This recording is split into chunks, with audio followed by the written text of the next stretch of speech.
Phone. Draw 4. 2, 3, 4. Yahtzee, I win.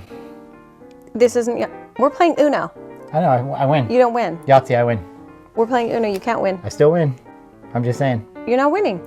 I win. Drop the mic. You did not win. We're playing Uno. Uno. No, you can't win. And the other game. Sorry. That's it. Game over. You and me, we got this. Gonna take some practice. Superpower oneness. We are marriaging. Oh, oh. Wonder Twin Powers activate. We are marriaging. Hey, what's up, everybody? I'm Ricky. I'm Nova. Welcome to Marriaging. As you just experienced, I am the winner of this card game. I gave up on Yahtzee. Man. Well, if you can't win at the game you're playing, you might as well just win at a game you make up, because the point is you got to win. The point is that no one's going to win when you cheat. Oh, no, I cheated. You really won. I mean, I don't feel like I won. We didn't finish the game. Hey, we wanted to chat for a few minutes tonight on Marriaging. And by the way, for those of you that are tuning in for the first time, tell them what Marriaging is, babe. If you've never joined us for Marriaging is what we call activating our oneness superpower. We change atmospheres and we create environments so that we can communicate and talk and marriage together. She has superpowers and I have superpowers. And when we say we activate our oneness superpowers, we come together and superpower activated, because we're better together than we are apart. We are. Yep. We are. It's true. But you know what has really seemed to divide many marriages this year? Already in 2021. Already. In 1 month. I don't even want to say it. Yeah, it's. Are we talking about it? We're talking about it. Oh my We haven't talked about it now for the whole year of 2020. We have avoided this topic. It's so uncomfortable. This is the worst topic ever in the whole entire universe. And it's really hard to talk about. Yeah, but we're going to talk about politics. We are. We're going to talk about politics. And the reason why we're going to talk about politics is because we keep hearing over and over and over again how in just 1 month, by probably throughout the whole year of 2020, but it's come to a head in the last maybe 2 months. I would say, yeah, 4 months even. Okay, 4 months. Not that I'm trying to be right or win in Uno, political Uno. but people are literally fighting. They're sleeping on the couch. They're moving out because of politics. Yeah, I think it's causing conflict in marriages, but it's also causing conflict in relationships. Yeah. And people that really were on board with each other and loved each other are really struggling because they don't share the same political views.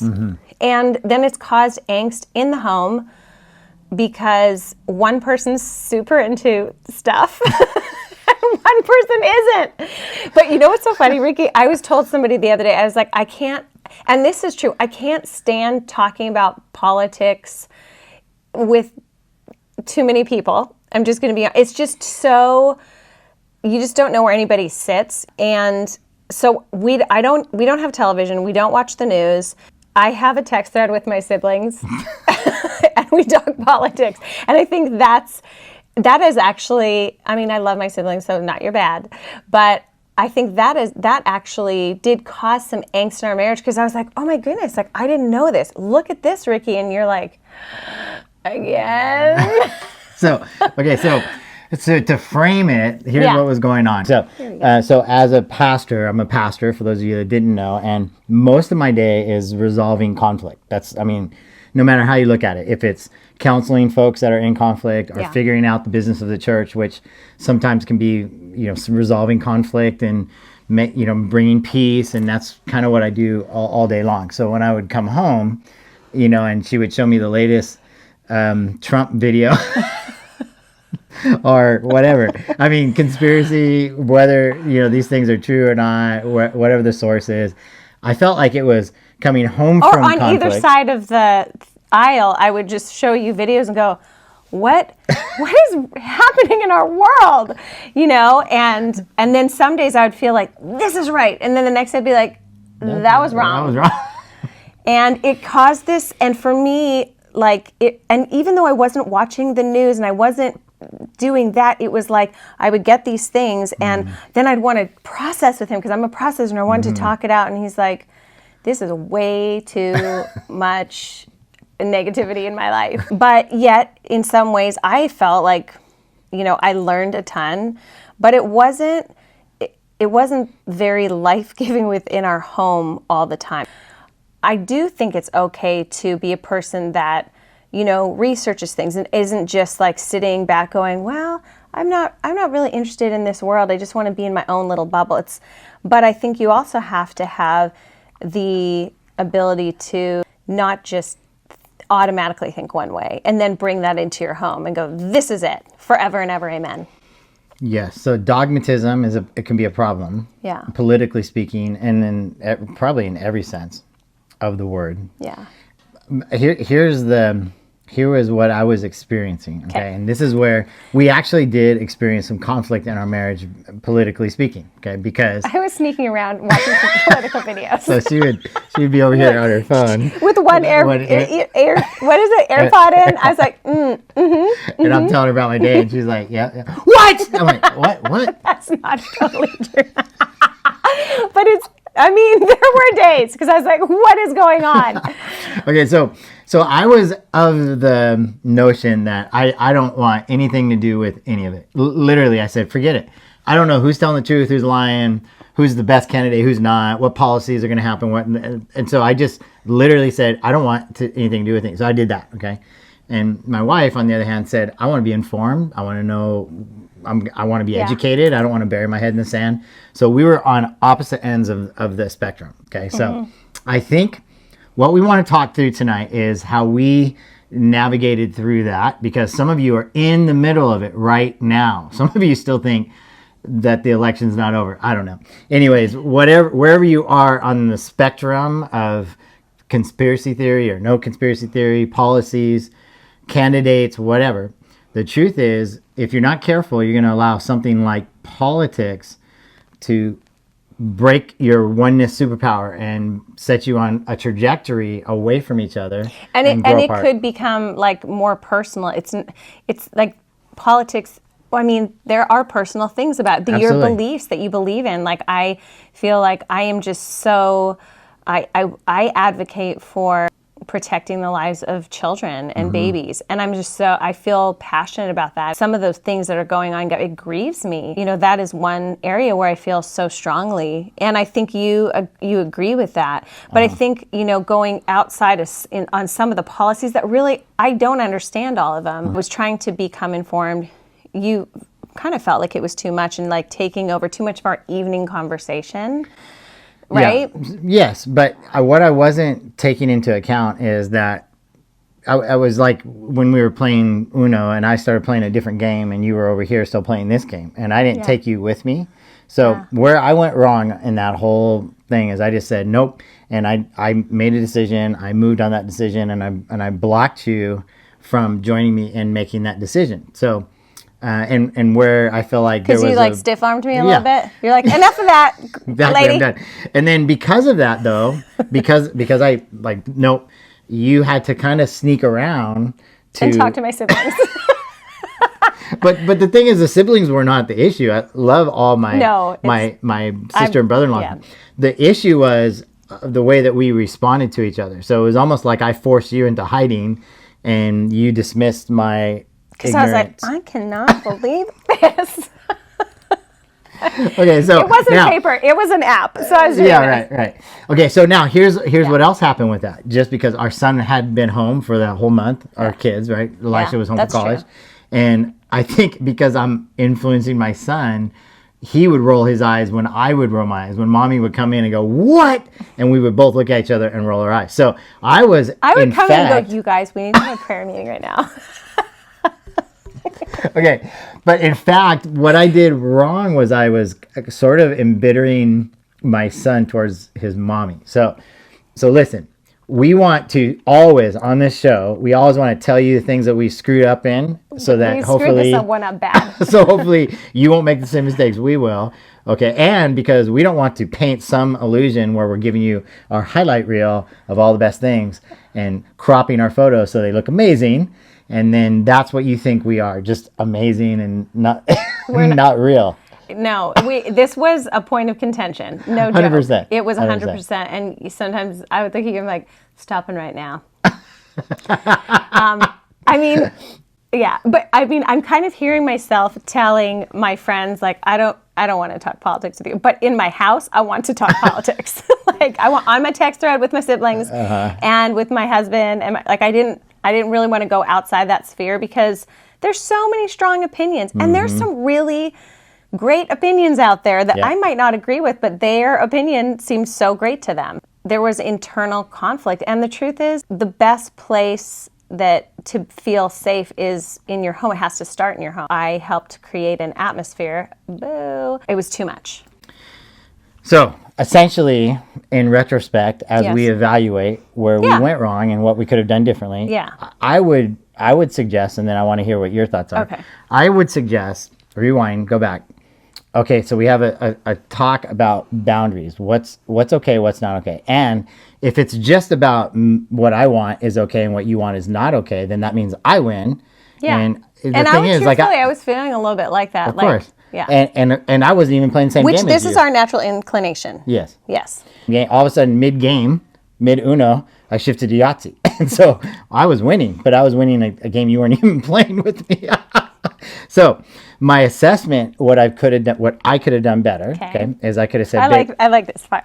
so I could have said, Nova, I can do 30 minutes. Like let's chat about your siblings' crazy videos for 30 minutes, and I want you to download all the things that you learned today, right? Whether they're right or wrong or indifferent, it doesn't matter. I want you to share your day with me and the things that are important to you, and these are things that are important to you. Okay.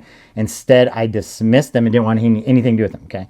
So that wasn't serving you. That was serving me. Yes, but I in my own little hypocritical self, I'm like, welcome your husband home, pay attention, open up your arms, I love you, give him a kiss, and I'd be like, you would not believe it, and then I would start crying, or whatever. I'd be like this, and you were like, hi, I had a good day. How was your day? And so I didn't follow my own advice, for a period of time to just set the atmosphere for conversation. I just bombarded you with information, and I expect you to be so interested the whole time.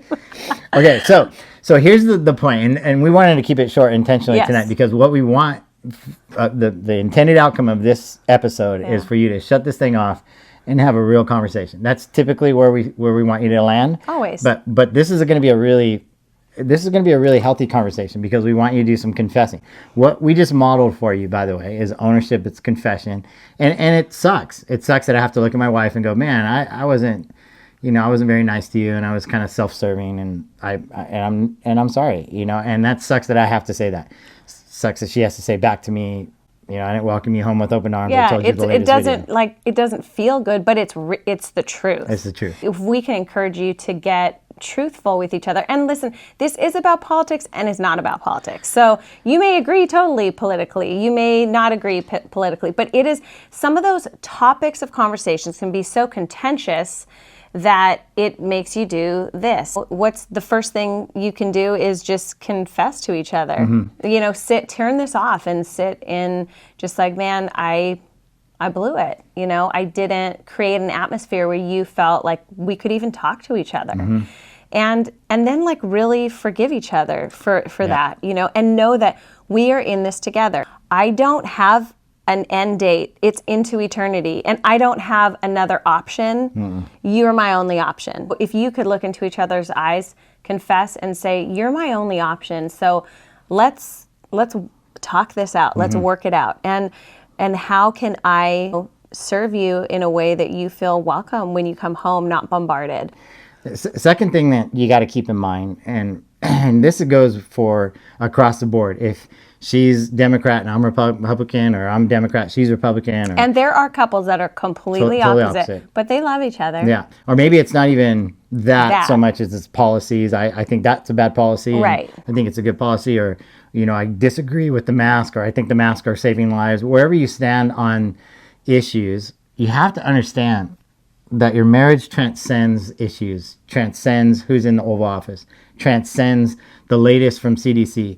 It has to. It has to. It has to be beyond the temporary. Because listen, all those things are temporary. Whoever's in the Oval Office, it's for 4 years, possibly 8 years, and then that's it. No matter who they are, Democrat, Republican, whatever their policies are. Okay, Yeah. whatever is happening in the state of California will change tomorrow, and then be different a month from now, and be different a month from then.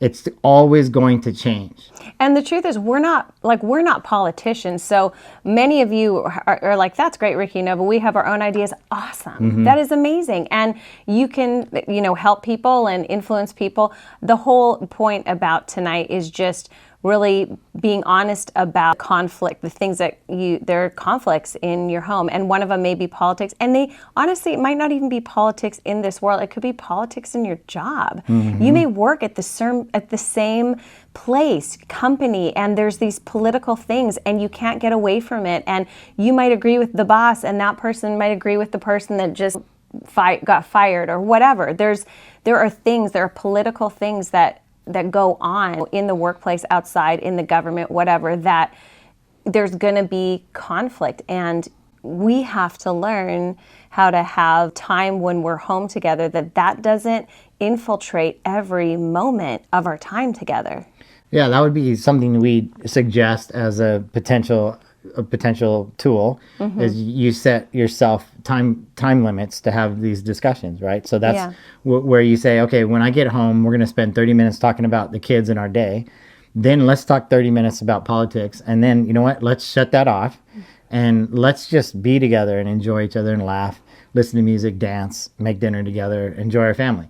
Yeah. But come up with a perfect evening plan, a plan for your evening, where you're going to plan Monday through Friday so that you're prepared and your expectations are met when you get home. And it's not loosey-goosey, anything goes, because if you're not careful, and there is tension already, and maybe a tension is, as we've been hearing, it's spurred on by politics, you have to set parameters. Otherwise, you're just hoping for the best. You're going to be just swallowed by the issues. You're just crossing your fingers going, well, maybe we'll figure it out. We believe in marriage and family. It is the pillar, it's the cornerstone, I don't know, is that the right word, of our society. When family is together and strong, you can't tear that apart. So we fight for unity in our family and being together and becoming healthy. And really, it takes, we have to exercise our humility muscle. I believe this country needs strong families, and a strong family is really two people coming together as one. That is a family, and it expands from there. We really want you to sit down and talk and converse. Talk about whatever political things have been challenging for you, whether it is the state of this world or whether it's in your workplace, whatever that might be, that you come to a point where you both can agree that, you know what, I don't have to have my view. I don't have to win this. We can listen and hear each other and talk it out. As Nova said, we believe in families. We're fighting for families. We're fighting for marriages because we believe that the institution of marriage is established by God. It's His idea. It's a picture, by the way, of Jesus and the church. He is our husband, and the church, we are the bride. And when we come together, we have this perfect unity. And that should change everything, right? So politics is not going to change everything, but this will. So we're fighting for your marriage, and we're fighting for your family, and we believe that you can do it. And you can do it. Please don't quit. Please don't quit. There are some of you that have been so caught off guard this last year that you're just done. Don't quit. Just keep putting one foot in front of the other. Yeah. Maybe you've heard me say this before. How can I be married to this person for 30, 40 years? Well, I think you should ask yourself the question, can I do it today? And the answer is yes, I can do it today. And then wake up the next day and say, can I do this today? Yes, I can do this today. And not just get through it, but really look for ways to love your spouse. You can do this. covenant to with each other. That's what Noah was just describing. It's a covenant, right? Yeah. And there's no other options. You are my only option. You're my only option. And the truth is, you're not going to wake up tomorrow morning with Joe Biden in your bed or Trump in your bed. You're going to wake up with your spouse in That's your just bed. like a hard, those are pictures that I can't now take out of my brain, but thank you for that. So enjoy waking up with your spouse. I And feel like you didn't win that. I won that. It's not winning. Hey, we love you guys. We love you, Mary Jean community. We do. Bye. We'll see you next week. We are